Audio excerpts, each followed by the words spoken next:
Bonjour à tous, au programme aujourd'hui on va aller voir Sodexo, on va aller analyser cette action française en mensuel, en hebdomadaire et en daily pour voir à quoi on peut s'attendre dans les prochaines semaines. On ira voir également en fin de vidéo comme d'habitude le SP500 et le Nasdaq pour le marché américain et le CAC 40 pour le marché français. Et on commence avec Sodexo qu'on va mettre en grand écran et en mensuel. Voilà, alors Sodexo, voilà, une action française très haussière, hein, on le voit, une tendance très haussière, surtout qu'ici elle a fait quelque chose de très intéressant récemment. Elle a eu du mal entre 2017 et du coup 2023, mais elle vient de sortir d'une belle figure de consolidation de cet élargissement, hein, avec une résistance ici et un support ici. Les objectifs de cet élargissement descendant sont les 108,2.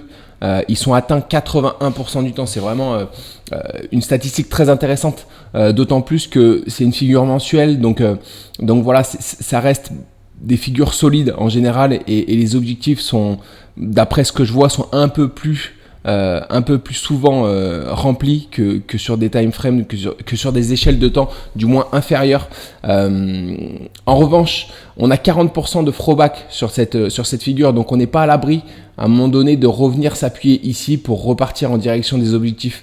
40%, ça reste quand même pas à privilégier. Il faut privilégier les 108 pour le moment. Mais voilà, si jamais il y a une mauvaise nouvelle ou si jamais il y a une crise économique mondiale ou quoi, il peut y avoir une correction ici qui nous ramène du coup sur cette ancienne résistance, voilà, sans que ça altère du moins les objectifs haussiers de cette figure qui sont encore une fois les 108,2. Donc voilà, vraiment très haussier en mensuel. Il n'y a pas beaucoup d'actions qui sont très claires comme ça, qui ont une figure claire en mensuel. C'est le cas pour Sodexo. Donc voilà, si jamais on va rechercher les objectifs de la figure, on a encore une belle hausse qui nous attend de 27%, donc ça reste intéressant.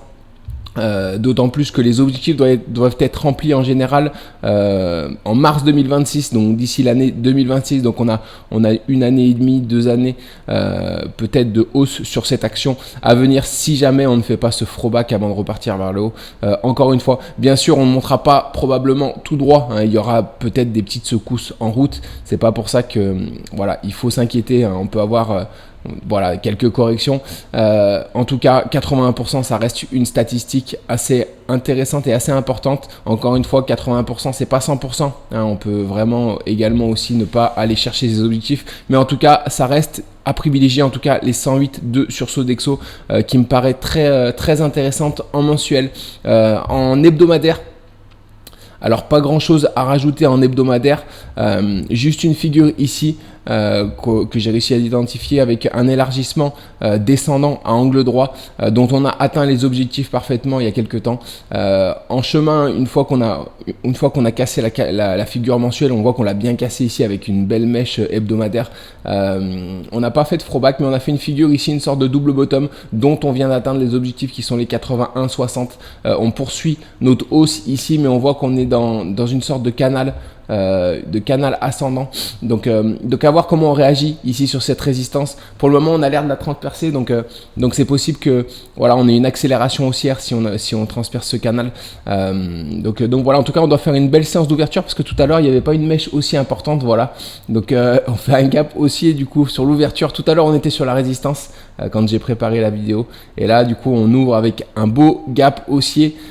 Donc voilà, très intéressant. J'allais justement vous parler de l'essoufflement qu'on est en train de voir sur Sodexo.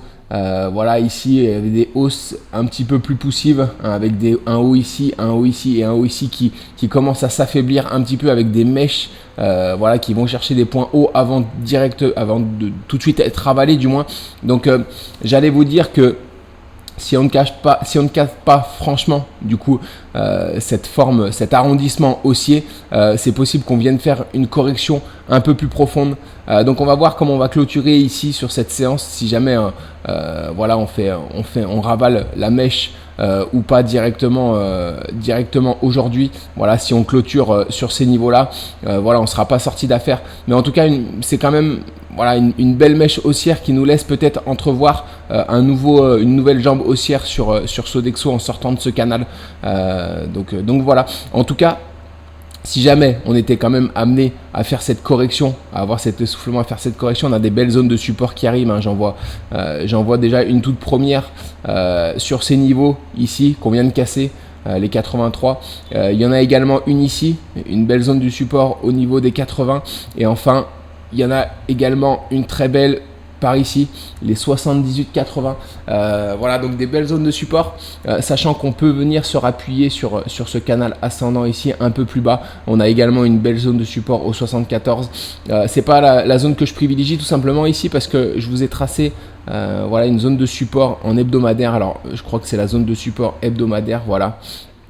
Une sorte de ligne des tendances. Je pense que si on casse cette ligne de tendance par le bas, on pourrait avoir peut-être une correction un peu plus profonde, mais c'est pas ce que je privilégie sur Sodexo, à moins qu'on vienne faire ce throwback en mensuel. C'est pas ce que je privilégie.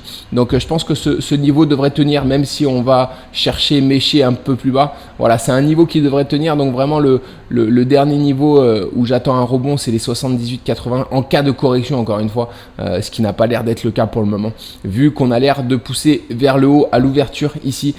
Alors rapidement, les objectifs de la cassure de ce canal par le haut, voilà, c'est pas en général on casse pas les canaux par le haut, on les casse dans la majorité des cas par le bas, mais bon, ça arrive. Donc je pense que les objectifs sont à peu près sensiblement les mêmes par le haut. Donc on va faire, voilà, les objectifs à court terme sont les 91,4 du coup, si on confirme cette cassure par le haut de ce canal ascendant. Voilà, j'ai pas de statistiques concernant ce canal, donc ça reste à prendre avec des pincettes. C'est juste un objectif chartiste. Mais voilà ce qu'on peut dire du coup sur Sodexo. Vraiment très clair en mensuel. Ce qu'il faut retenir, c'est le mensuel, hein, pour ceux qui veulent poser leur billet et qui ont un petit peu de temps devant eux. Je pense qu'on est susceptible de faire encore une hausse qui peut durer quelques temps, jusqu'à 2026 en tout cas, et l'atteinte de cet objectif des 108,2. Ensuite, une fois qu'on atteindra ces objectifs, on verra ce qu'on est en train de former à l'arrivée sur cette zone là. Voilà, ce sera un autre souci à ce moment là, mais en tout cas voilà, assez optimiste sur Sodexo sur un moyen long terme en tout cas. Alors on va passer sur les indices américains, le SP500, voilà, que je mets en hebdomadaire, non, en journalier et en grand écran. Alors voilà le SP500. Donc du coup, j'avais dit qu'on était susceptible éventuellement, après la cassure des plus hauts historiques, de revenir s'appuyer sur les anciens plus hauts historiques avant de repartir vers le haut. On est en train de faire une petite correction, donc ça se confirme éventuellement aujourd'hui, la séance d'aujourd'hui, venir s'appuyer ici avant de repartir vers le haut. Voilà, je vois vraiment un rebond si on vient s'appuyer ici, sachant qu'on a cassé assez franchement cette zone des 5260 sur le SP500, et que encore une fois on a un objectif du coup en hebdomadaire, comme je vous le disais hier. Voilà, en hebdomadaire, de cette cassure de résistance ici des 4600. Les objectifs de cette cassure de résistance sont autour des 5710. Je fais attention à ne plus employer épaule, tête, épaule inversée, parce que je sais que j'en vois beaucoup et que ça tend pas mal de monde, hein, et Nico aussi en voit pas mal. Mais bon, ça fonctionne, c'est pour ça qu'on en parle, hein, c'est que ça fonctionne. Mais bon, celle-ci est pas jolie, donc je vais éviter d'employer ce terme-là. En tout cas, on a cassé cette résistance ici, et théoriquement, quand on casse une résistance comme ça, qui est testée à plusieurs reprises, les objectifs, c'est l'amplitude de la figure du coup, quelle qu'elle soit, hein, reportée à la cassure. Donc c'est les 5710. Voilà, et si on considère ça comme une épaule tête épaule, ces objectifs sont remplis 83% du temps. Mais en tout cas, c'est la zone à privilégier pour moi sur le SP500. Concernant le Nasdaq que je vais mettre en daily pareil et en grand écran.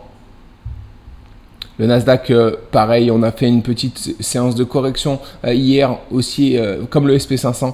Je privilégie du coup un retour ici peut-être avant de repartir vers le haut. Voilà, sur le Nasdaq qui me paraît assez clair. Encore une fois, je pense que ce niveau-là devrait tenir. C'est vraiment maintenant un niveau qui va bien jouer le rôle de support, sachant qu'on a cassé franchement ici avec une belle bougie verte. Cette résistance, donc voilà, il n'y a pas de raison qu'on vienne pas s'appuyer juste ici pour repartir vers le haut. Il n'y a pas de raison en tout cas qu'on vienne transpercer cette zone pour repartir sur des niveaux un peu plus bas. C'est pas ce que je privilégie, en tout cas ça peut arriver, c'est pas parce que je dis que ça ne va probablement pas se passer que ça n'arrivera pas, mais quand on essaye de mettre les statistiques de son côté, il faut faire des choix, et je pense que voilà, d'après moi, on aura du mal à passer cette zone maintenant qui va jouer le rôle de support. Voilà pour le Nasdaq, on va passer sur le CAC 40 et on va finir avec le CAC 40 en journalier. Le CAC 40, voilà, qui a bien corrigé, qui est toujours dans cette consolidation assez haute. Ici, on voit qu'à l'ouverture, on est en train de transpercer ici cette résistance des 8184. Si jamais on la transperce, on est susceptible de revenir un peu plus bas, de revenir s'appuyer ici avant d'aller rejoindre les objectifs des 8348 qui sont les objectifs de ce double bottom, hein, je le rappelle, qui pour le coup, cette figure est claire en tout cas pour le coup, et les objectifs sont atteints dans 68% du temps, donc il faut les privilégier. Voilà, sachant que ici c'est un peu normal, on est sur les plus hauts historiques, donc c'est très sain de faire une petite correction.